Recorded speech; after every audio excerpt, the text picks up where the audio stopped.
right, all you.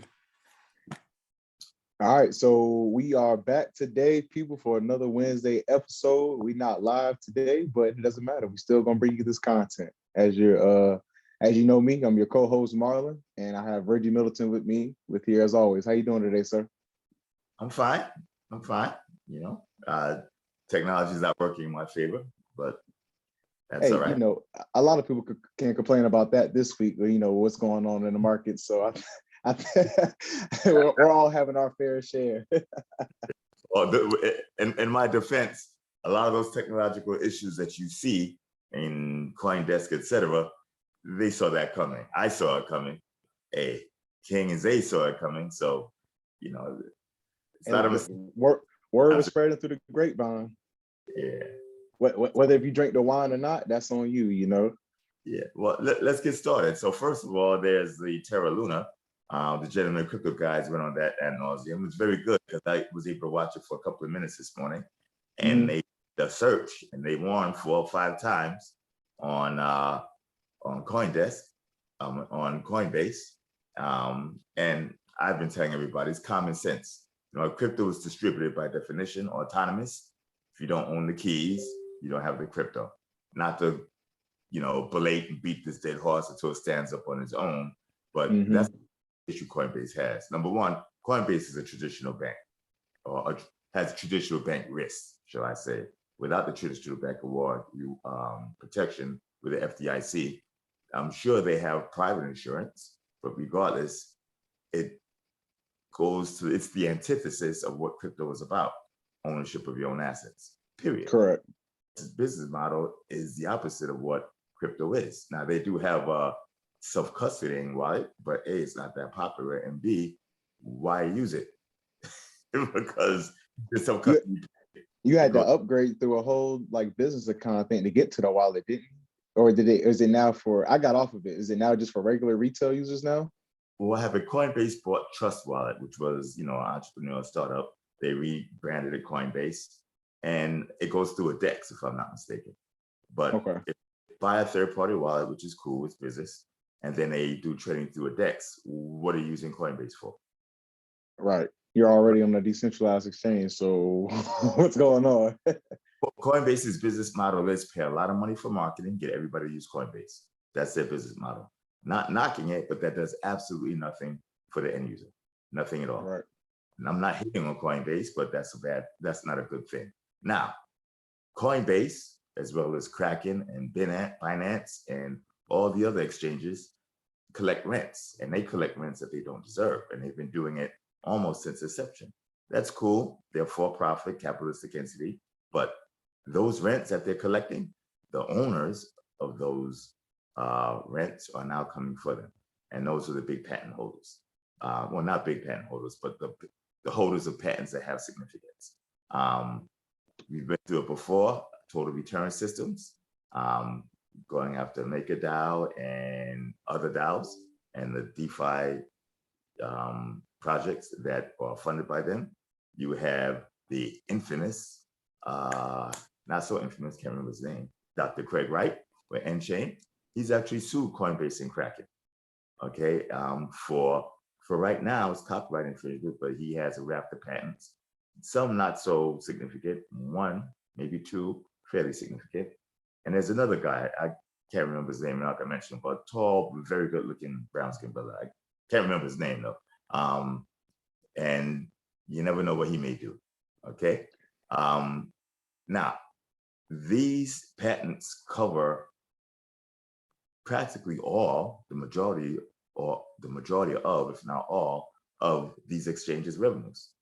And these exchanges have been collecting significant revenues, significant profits without having to pay the actual property holders. When they do have to pay, it's not like they go out of business unless the patent holders choose to exclude them from the business, which may be a problem unless the patents don't hold up in court. I don't see a patent that is not going to hold up in court that I've seen thus far. I haven't gone over them in significant detail, but so far it looks like they're going to stand. So with that being the case, the margins of these exchanges are going to drop significantly. Not one Wall Street bank or analyst or crypto analyst has went through what I see as the IP crypto bubble. So now let me ask you, one of the tweets that you had put out, I think it was today, you had listed, let me share my screen real quick. You had listed it looks like major US companies that have patents as well. So now are these similar, or are these, like, how do these patents compare to what you have? Can you see my screen? I see it. So those patents, or those patent applications and patents, had to cite our patent in order to submit to the US Patent Office. That means that our patent is the foundation for what they're trying to apply for. So basically, if somebody infringes on one of these patents, they're also infringing on yours too? Correct. Even more importantly, if they bring that product or service or method or device to market, based upon what they've applied for, there's a very good chance that they'd have to they infringe on our patent. That's what the Patent Office is saying. Not a guarantee. You have to go through with it. Trying to oversimplify and overgeneralize this stuff is going to be a recipe for failure, but to condense it into layman's terms, non-legal terms, in a couple of minutes, that's what I need to do. Now, and also stepping forward, since nobody is actually understanding what the actual cost of the exchanges are, all these exchanges values are overinflated, because value something, you take profits or earnings, you discount it by risk factor, and you project it forward, or you take profits or earnings, project it forward, then discount it back by risk factor. Okay, so the actual earnings are off and the risk factor is off, in my opinion. Okay, and I'm actually pretty good at valuation stuff. So now it looks like, based off of the earnings report, that the majority of the money that they're losing on a net profit basis was basically due to the price of Bitcoin going down. Granted, they had more users going up than they had. It looks like, I think it was transaction fees were their second leading revenue service, I think it was, that you mentioned in your report. Yeah, transaction fees are number one, actually. And you know what, the way it works, when the price goes down, enthusiasm goes down, transaction fees go down, and vice versa. But the stuff that they're trading, say Ethereum, Solana, etc., if those assets or those projects infringe on a patent, then Coinbase infringes on a patent if it uses those products for profit. Right. I'm saying Coinbase, but nothing's different to Coinbase, Kraken, Binance, and everybody else. Right. That's just the main shooter, the head honcho right now. Right, and it's not really the main honcho. If you take Coinbase and look at their revenue and their assets compared to Binance, Coinbase is like 1/5, if even that much, of Binance. Coinbase is this, Binance is that. Okay. Well, Binance we're just talking about the global one, not just Binance US. Right, the global one, right? Okay, I got you. Very small. So it's like a subset, or very small relative to Coinbase. Now, the issue is, how do they do business, right, without the okay of the patent holder? They could go and engage in litigation. I think that's a horrible idea. Or they could just pay the fees, assuming the patent holders, you know, want to do business that way versus trying to launch your own exchange and corner the market, which right. I don't see that happening, but I don't know everything. I can't predict the future. Now, is that your plan for these infringement fees? Well, do you want to incorporate infringement fees with these patent infringement? I would, because I believe that it's, my, well, here, let me take that back. I'll take that answer back. Okay, and let's just strike the fact that I said that. I'm not going to discuss infringement fees and all that, because what I'm doing is I'm going through actual research, and research is very different from my own corporate business plans. Okay, going forward. Okay, so I want to make this a research-centric and research-based discussion. Okay, gotcha. Not a discussion on actual infringement. Okay, with that being said, though, we have Block. About 2 months ago in March, we put out a 68-page report on Block, full forensic analysis, saying that their margins are going to shrink, income is going to shrink, they're going to produce a loss, etc. We've had a lot of contentions, even within the actual Veritasium DAO, the Veri DAO, because a member or certain members felt that the report was accusational, where, I don't agree with that personally, but, I'm not a member of the very DAO, but I do support content that they can choose to report on or not. The report is not accusational, it's analytical. And if what we analyze is not positive, it's not positive. If it is positive, it is. Block reported, their earnings report came out. If you take a look at it, if you're on the Boom Bust blog, go to the homepage and you'll see the most recent update. And Let's check it out. Practically everything that we said came true. If we didn't have a crystal ball, we would have fooled anybody into thinking that we did. Hey, you might need to change your line of business. Get a hotline going. To be absolutely honest, my team and I have been doing predictive analytics from a fundamental perspective since 2007. So we're far from it. We've been doing this for 15 years now, okay? And we've had an unmatched rate of success, from Bear Stearns and Lehman Brothers to European debt debacle, which is coming to part two near you. I actually sent you a graphic on that. Let's go through that before we leave. Google, Apple, Bitcoin, Ethereum, crypto. So we were actually very, very good at this. And it's not because we were saying we're good. We have a track record of it. This is the latest of many calls. We have a full Coinbase analysis out. We just didn't get it out before earnings, but it was going to say the same thing. We were going to be right again. The reason why I can't say it is because I didn't publish it before yesterday. But it's there. I just didn't get to hit publish because I'm going through the Q&A, spell check and all that.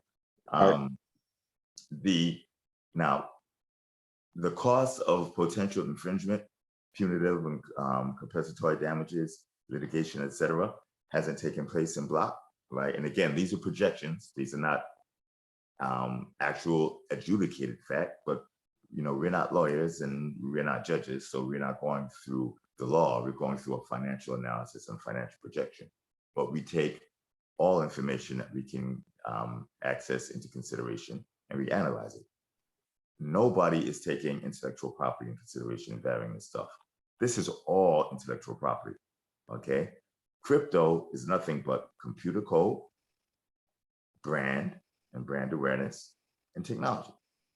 It's all intellectual property, period. So how are you going to ignore 100% of what crypto is in a crypto analysis? Absolutely ridiculous, And I've seen the comparison that you used for EOLA's technology and AT&T cases against Microsoft. Yeah. Some of where you had kind of compared, they extracted the source code and put it on a disk. Right. And it's the same thing as whether it's on a disk, a physical disk, or a digital code being extracted and reused. It's the same type of involvement, right? Right. On a node. And here's where it really gets sticky. If you're talking about a system or a device running on nodes, then if you have a patent let's say you have a patent in the US or Japan, right? That patent is only valid in the jurisdiction that you have it, the US. But if you export it or import it into that jurisdiction or out of that jurisdiction, you will infringe. Nodes, or if you replace software disks with nodes, most people listening to this are probably not old enough to know what software disks are, but believe it or not, you download the software, you actually put it on a little tiny plastic disk. I know. Look, my mom had all those free AOL child DVDs, so I know. So that was the old school way of doing it, but the new school way is downloading it. But once you download it onto a node, you arguably, and it's a very strong argument in my non-legally trained opinion, you've exported that system or that device, which means it infringes outside of the US. So in the case of the Lightning Network, anybody who sets up their node, that would be an example of that? Right, because that stuff is exported out of the US and or imported out of the US. It's very difficult to avoid a US node in most of this stuff because most stuff was created in the US. The concentration of Bitcoin and Ethereum nodes are in the US. Okay. A lot of things to go through, but you're not going to rush through this. But that's a very, very important point. Patent valid, patent invalid, ignoring analysis, foolhardy. It really is. Not one single Wall Street bank has done this. So I will postulate not one single Wall Street bank knows what they're doing once it comes to analyzing these crypto projects. And any Wall Street bank that disagrees, gladly have a professional, polite, and friendly debate in public. I'll do that with anybody, right on Twitter, or YouTube Live once we get the Zoom stuff working. Look, just one day, just one bad day. Work, right? Hey, I did want to circle back. Speaking of, circling back on Luna with the stable coins and everything. We're talking about code, right? So the whole thing that people are talking about with USDT is the algorithmic stable coins and how they're not the way to go. And I think a previous example of that was the DAI coin.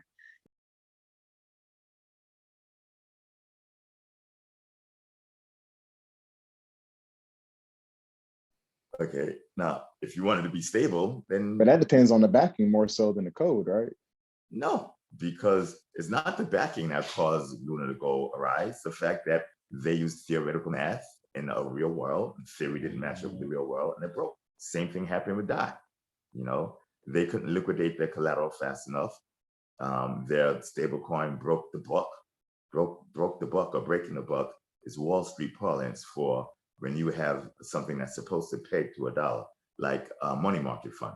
One unit of a market fund, one trust unit of a money market fund is supposed to equal $1. If it doesn't equal $1, it breaks the buck.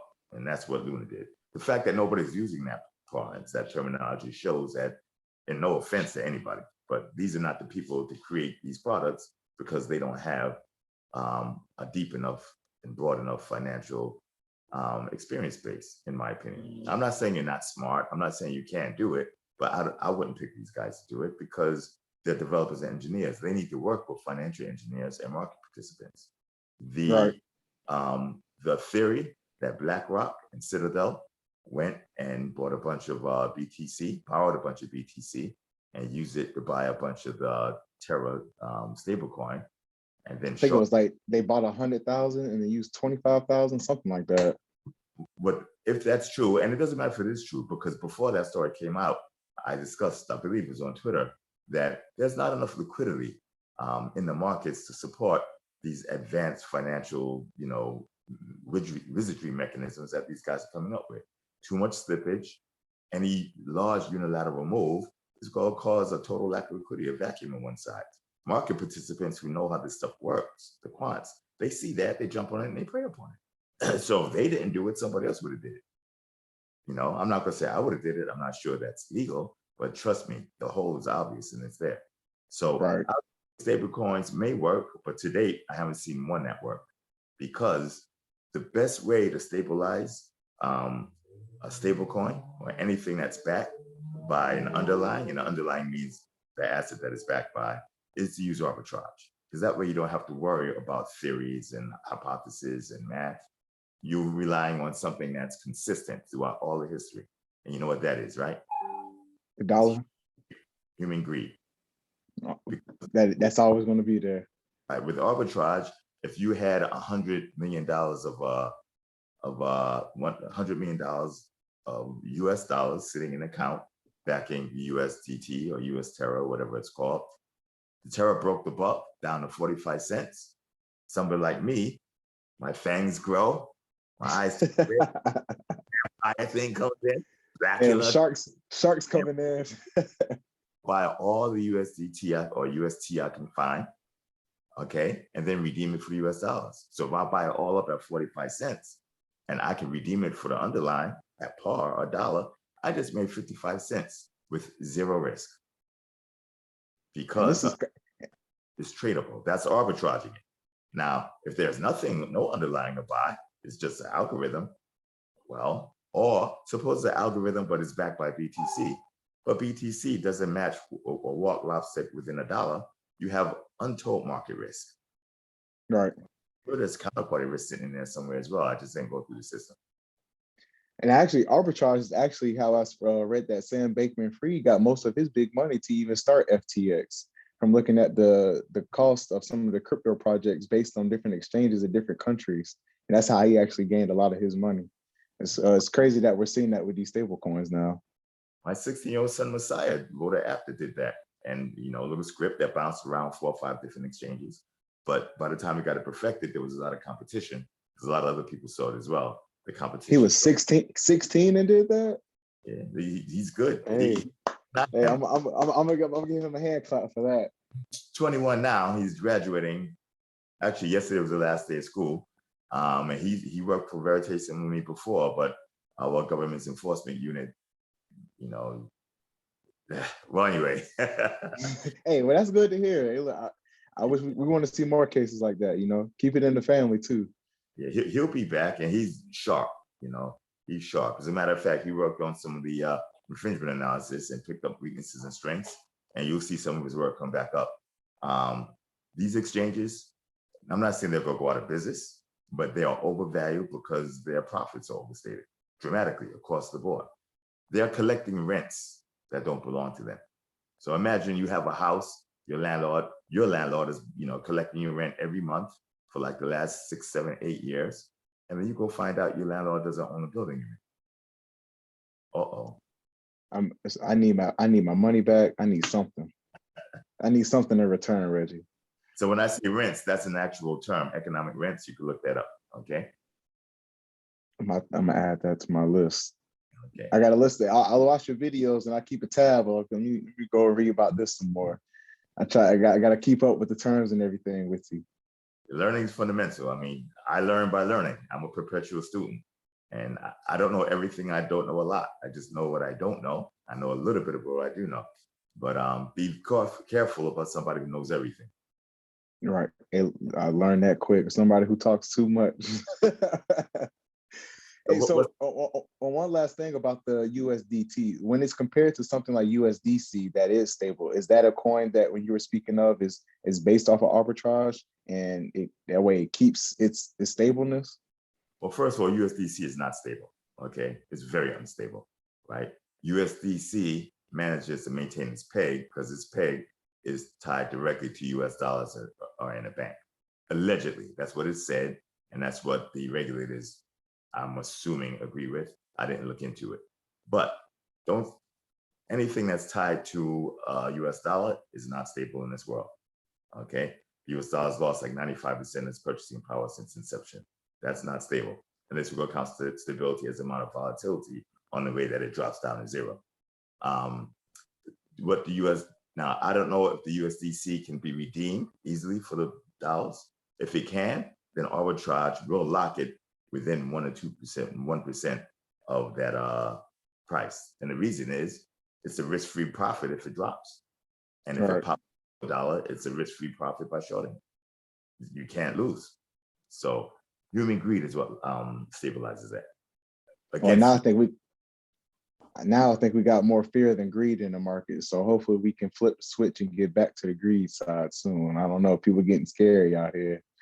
Fear and greed are the same things, ignorance, okay? Use your math and your knowledge, right? If you're fearful, if you're greedy, it matters not, you're wrong. Right.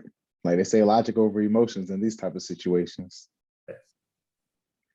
Well, look, Reggie, I appreciate the time today. Probably gonna have to cut it a little short. Next week, we will get this live stream together so that way we can give you all the raw talk and emotions and get some comments going.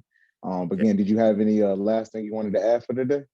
Yeah, everybody who wants to see the block financial update for the quarter, go to boombustblog.com and you should see it right at the front page.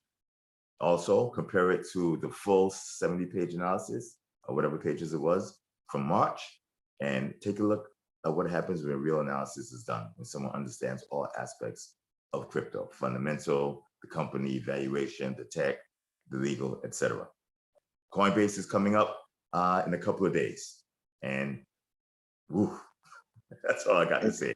Okay? Hey, yeah, I was looking at what you sent, and yeah, it's and so everybody here, that boombustblog.com. Go ahead and read that, get your education on, and get some real analysis. Okay. And we'll see you again next week, everybody. Okay.